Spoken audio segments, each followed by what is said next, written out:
been lost on my plea, so I keep my priority quiet to my DNA. You can't fabricate what I can do.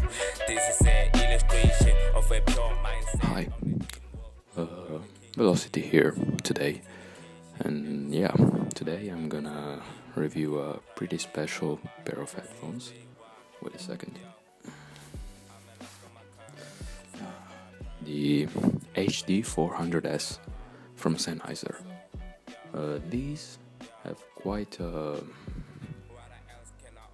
history with me. I've had these for like almost 6 years now, and yeah, they were pretty much my first ever introduction to the audiophile type of headphone.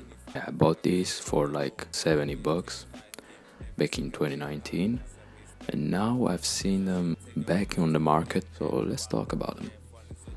Out of the box, they do sound very detailed, with a slight emphasis on the highs and mids, making them sound defined, but not too sharp. The bass is quite present too, making the sound overall balanced and keeping it analytical. Talking a little bit more about the sound, they have a slight recession in the bass region, although it does not influence the fullness of the sound. Take a listen.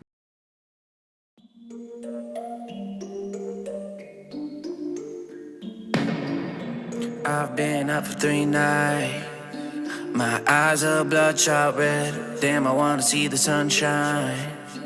It's getting to my head. One look in the mirror, don't like what I find. I know that somewhere in there there's a good guy, but he runs away at midnight. I'm sorry that I stole your car,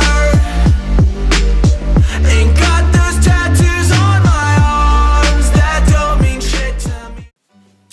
Also, being Sennheisers, they have the typical very high quality sound, and actually they do lack the typical Sennheiser like frequency response, which is a good thing, kinda, since Sennheiser is known to have a pretty highlighted, let's say, highs in the frequency response. But this does not mean they don't have a good frequency response. They are very analytical, let's say, but with a sprinkle of the typical Sennheiser clarity, but step down a notch. As you can see, I made some modifications to my pair since I've had it and used it consistently as my main headphone for more than 5 years, almost 6. The original headband cushioning and the pads worn out almost completely. So a few months ago I decided to go on AliExpress, and I found these custom pads that, unlike the leather pair, let some more air and noise pass through, replicating a sort of open back feeling for this closed back headphone. For the headband, I got it for a pair of Audio Technicas, and yeah, since it's a little bit more loose and doesn't fit properly on its own, I got a pair of zip ties and I tightened it around the edges to keep it in place. It's not very aesthetic, but it works. But the frequency response is quite broad, ranging from 18 to 20,000 Hertz. Talking a little bit more about the drivers, they are dynamic with an impedance of 18 ohms, and they are 38 millimeters in radius. They do also have a mic, which is integrated in the cable, and the frequency response of the mic is from 100 to 10,000 Hertz. And yeah, it does not sound that bad, but I wouldn't recommend it, as probably your phone's microphone sounds better.